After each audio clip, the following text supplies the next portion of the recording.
کورد کوژراوە یاخود بکوژە. خێڵ و حیزب کامیان هۆکاری پشت یاریەکەن. وێنەی کورد لە مێژوودا زیاتر وەک کوژراوێک بینراوە، کوژراوێک کە خاچی نەژاد پەرستی و بزماری خیانەت و دراوسێ و دژمنەکانی بە هەموو جەستەیەوە داکوتراوە. بەڵام کەمی ژنین ئەو کوشتنانەی کە کورد خۆی بکەرەکەی بووە و لە ناوخۆی خۆیدا برەویان هەبووە.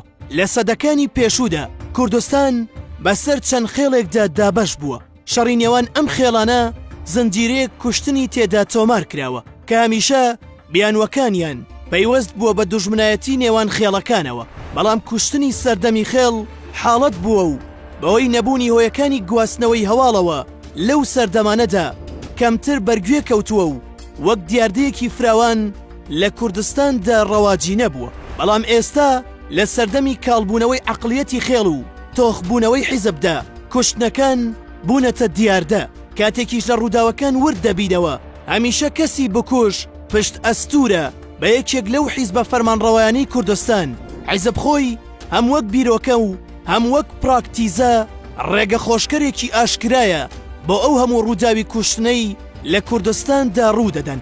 ئەویش بە بەخشینەوەی هەزاران چەکی بێمۆڵەت و کردنەوەی دەیان فەوجی سەربازی نایاسایی و نائەکادیمی بۆ گەنجانی ڕانەهێنرا و پێدانی پلەی گەورە و بێناوەڕۆک پێیان، هەروەها بەداڵدەدانی تاوانباران و شاردنەوەیان.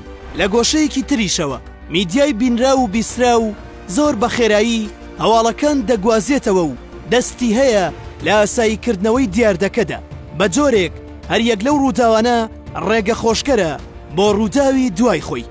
هەموو ئەمانە پێمان دەڵێن ئەوەی بەخێڵ نەکراوە حیزب لەم بابەتەدا کردوویەتی. ئەوەی جێی سەرنجە ئەوەیە کە میدیاکانی هەمان ئەو حیزبانەی لە پشت عەقڵیەتی کوشتنەوەن ڕووداوەکان بە ڕووداوی کۆمەڵایەتی ناو دەبەن و گرفتەکە دەخەنەوە ئەستۆی عەقڵیەتی خێڵەکی و ئاینی.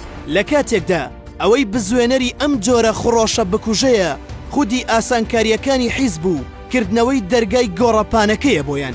لە هەموو دۆخەکانیشدا ئەوەی لەناو دەچێت کۆمەڵگەی کوردیە و زیادکردنی چەندین برینی ترە بۆ سەر زامە دێرینەکانمان. تۆ چی دەڵێیت؟